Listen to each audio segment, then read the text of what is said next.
Indian economy on the eve of independence. तो आज का टॉपिक है हमारा कि इंडिपेंडेंस के टाइम पे इंडियन इकोनॉमी कैसी थी।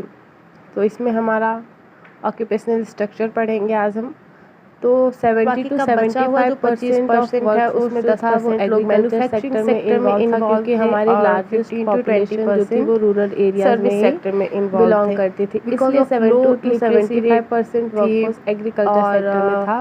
पीपल माइग्रेशन नहीं था ना, ज़्यादा माइग्रेशन उस टाइम पे इतनी डेवलपमेंट नहीं थी हमारी country, so that's why agriculture sector वो बहुत ही स्टैगनेंट था। स्टैगनेंट मीन्स बच्चा लेजी होता है। लेजी मतलब एग्रीकल्चर को चलाने के लिए भी बहुत टाइम लगता था। एक क्रॉप को उगाने के लिए भी 6 महीने से ज़्यादा का टाइम लग सकता था। मतलब सारी चीज़ें जो थी वो नेचुरल रिसोर्सेज पे डिपेंड थी। कुछ फर्टिलाइज़र नहीं, इंसेक्टिसाइड नहीं, पेस्टिसाइड्स नहीं, इवन इरिगेशन फैसिलिटीज़ भी नहीं थी। सो इसलिए स्टैगनेंट इकोनॉमी बोला गया। लैंड टेन्योर सिस्टम था, ब्रिटिशर्स के द्वारा इंट्रोड्यूस किया गया था। उसमें था zamindari system, mahalwari system and ryotwari system.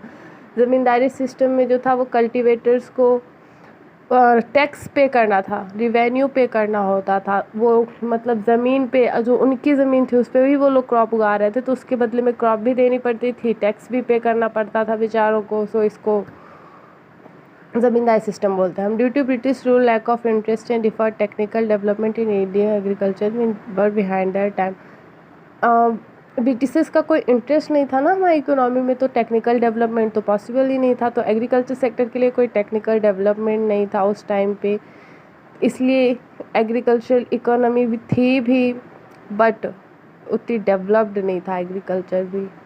Britishers rule initiated commercialisation of agriculture. Commercialisation of agriculture start करवाया ब्रिटिशर्स ने, जिसमें कि वो इंकरेज करते थे कैश क्रॉप को प्रोड्यूस करने के लिए। As a result lack of food crop. इसका रिजल्ट क्या आया था कि फूड क्रॉप्स की कमी होने लगी थी हमारे पास। कमर्शियल क्रॉप उगवाएंगे तो सस्टेनेबल क्रॉप्स की कमी तो होगी ना बच्चा। इसकी वजह से कभी कभी हमारी कंट्रीज़ को फेमाइन का भी सामना करना पड़ता था। फेमाइन मीन्स भूखमरी।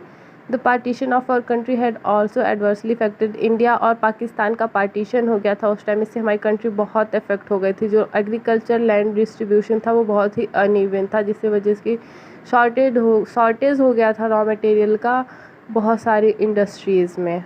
Hope you all are understand. ये एक छोटा सा फ्लो चार्ट है जिसकी हेल्प से मैं आपको समझाना चाहूँगी। एग्रीकल्चर सेक्टर में देखिए 70 टू 75% वर्कफोर्स इन्वॉल्व है, और इंडस्ट्रियल सेक्टर में 10% वर्कफोर्स है। जबकि ये सर्विस सेक्टर में इतने सारी क्राउड दिख रही है आपको, इसमें 15 टू 20% वर्कफोर्स इन्वॉल्व था।